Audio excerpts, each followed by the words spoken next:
following Jesus in Matthew 15. Disciples said, "Don't deal with her, man. She getting on my nerves." Persistent. Jesus turns, and now she has Jesus' undivided attention. He says, "Well, what do you need?" She goes, "Lord, my daughter's demonized." Jesus looked at her and says, "It's not meet for me to give the children's bread to dogs." Right there, all of us would have walked away, wouldn't we? And we would put it on Twitter. We would put it on Twitter. That's what Jesus told me. I tried with Jesus, man. That time, man. You know what happened? He told me, "Come here, dog." Listen, Jesus just said, "Listen, it's not meet for me to give the children's bread to dogs." And the Bible says, she goes, "Hey, that's true, but hey, even the dogs eat the crumbs that fall from the master's table." And she's like, "Well, hey, this woman ain't no joke, man." She's like, "Maybe you thought I was asking. I'm taking. You're here, you can heal. My daughter needs healing." And this woman had some tenacity in her to fight for what she believed God had given her. Jonathan and his armor bearer, the Bible says, here they are, the Philistines were set in battle array. The people in the city, none of them had weapons. In other words, they had, in serving God, they had become so good at receiving, they didn't even have the capacity to fight for nothing. And the Bible says, while they're praying, believing God, praying under the tree, Saul's gathered all his men, they're praying, waiting for God to defeat the enemy. Let's pray again, let's pray again, let's pray again. The Bible says, Jonathan and armor bearer, they go and say, "Hey, let's try to push some doors down today." And they go up 2 men, and God gets involved, and he causes the army to flee. And the army and Saul under a tree hears all the commotion. What in the world's going on? Hey, who's missing? He said, "Jonathan and the army are gone." Wait. We got a prayer meeting, and they should be here. We're praying and believing God to move. And the Bible says, while they're waiting for God to open a door, these 2 men push the door open, and they receive a powerful victory. Amen. See, hear me very closely. Are you a good taker? A couple of months ago, I had a job in San Francisco, right? So I go into the city. It's like San Francisco, like any other city. You get there, you got to park like maybe 5 blocks away. I got tools, and so it's raining, and so I got to park like 4 blocks away, and I got my tools up on this dolly, and it's raining. I got this short sleeve shirt on, right? And so you know how you're running through the streets, and you're trying to dodge all the puddles of water, and you're trying to get out all the walkways so the rain won't hit you. And so I get to this business, and I knock on the door, and nothing. Gosh, I'm vexed, man. I'm trying to stay dry, so I'm standing under the ledge, but right where his ledge is, big drops of water falling down.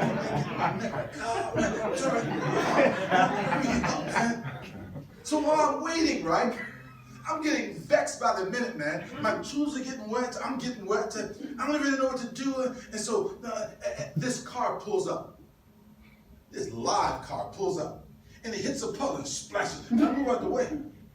And the back door opens, and this skinny old leg comes out. This old man, about 70. His leg comes out. You know how when you're trying to feel for some firm ground. And then the other leg comes out. And this man gets up. He's got this cane, and he kind of straightens up a little bit. And he gets his balance. Then he starts walking just like this. Right? And he walks up to me. And I go, "Yeah, I've been waiting here for a long time. Ain't nobody here. I don't know where they are." And he pushes the door open. And he walks in, right? He pushes the door open. And I'm standing out there. Have you ever been so embarrassed that you look around to see if anybody saw you? I'm standing and waiting and getting vexed. And this man just gives a little push and walks through a door that's already open. See, so many are the same way. We have the mentality of the one-talent man. Remember? He took the one talent that was given him. He ain't have no taking him though. He couldn't take that and make a profit on him. And so when it was all said, he's here, this is what you gave me. That's all his life was. Here, I'm going to give back to you everything you gave me. But all the other things I gave you, you didn't take nothing. See, so many Christians live this way. All we want to do is man, I don't want to lose what God gave me, man. God saved me. I just want to lose my salvation, man. I just want to backslide, man. Are you serious? Yeah, Pastor, I just pray, God. It's hard out there. I just want to live for God. Why are you looking for God? I know, Pastor, God, I see people backslide. I just want. And they lived a whole Christian life afraid. I just want to be right with God. Do you know how powerful salvation is? Live their entire life just not trying to lose what was given them. And they're so frustrated.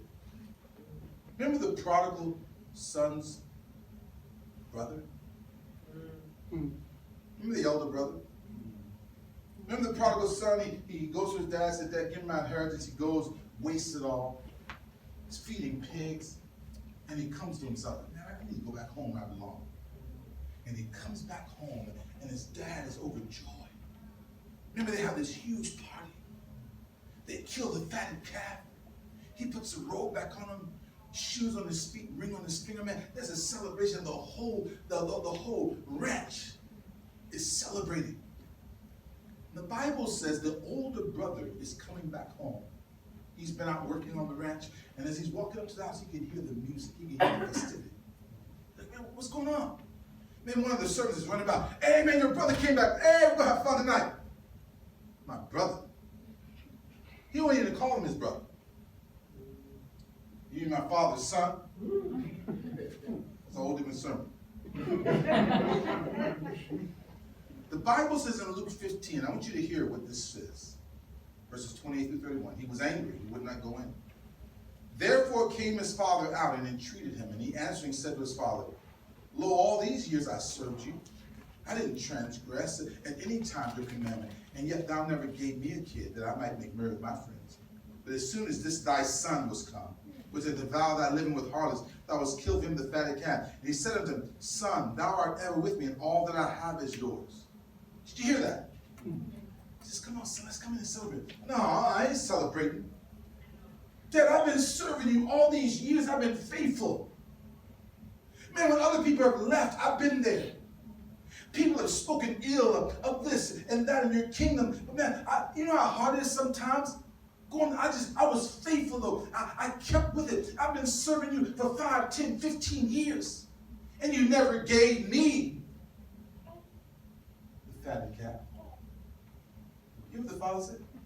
Son, fatted calf was yours to take anytime you wanted. You mean to tell me you've been living your whole Christian life vexed because you're waiting for me to give you something that's already yours to take? There's so many elder brothers up in the house tonight. Man, God don't love me like he loves so-and-so. And they always be getting favor. Look at me. We compare ourselves with each other. We wait and we get vexed. Why? Because nothing's happening. Listen to me very closely.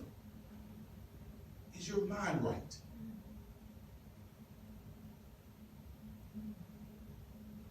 John chapter 20, I close with this verse of scripture. Then the same day at evening, being the first day of the week when the doors were shut, where the disciples were assembled for fear of the Jews, came Jesus and stood in the midst of them and said, Peace be unto you. Remember when Jesus resurrected? Disciples in the upper room, doors locked, double bolted. They're fearful. The Bible says they look up and there's Jesus. What that tells us for all of eternity is that shut doors are no problem for Jesus. And because they're no problem for Jesus, they're no problem for us. And there's so many people here tonight. You're on the outside looking in, wanting God. God, move, please, Lord. And you're waiting and you're praying and you're waiting and you're praying and you're getting frustrated because it's taking so long. And all the while, if you'll just rise up and say, man, I'm taking what God has given. See, I learned a long time ago, the determining factor isn't whether or not the doors are open or closed. The determining factor is whether it's the will of God. And because so many people have bought into this lie, well, you know what, God's going to open doors. What happens is we look for doors that are open, and many times we step right out of God's will. Why? Well, the door's open. That don't mean nothing. You know, I'm just looking for open doors. Listen, not every open door is the will of God. Sometimes the will of God, you walk up to it and the door is bolted, closed shut. And God, listen, God said, listen, I've given you dominion and authority. Exercise it. If you'll push some doors open, if you'll begin to say, God, listen, I'm so thankful for all that you've given me, Lord. Give me the ability and the discernment. And give me the tenacity of spirit to begin to take what you've already given me, Lord. No more will I just sit and be frustrated as I wait and pray and wait and pray. God, while I'm waiting and praying, I'm going to push some doors open, amen. And I'm going to step into the very will of God for my life. I want you to bow your heads with me. I want to cross this.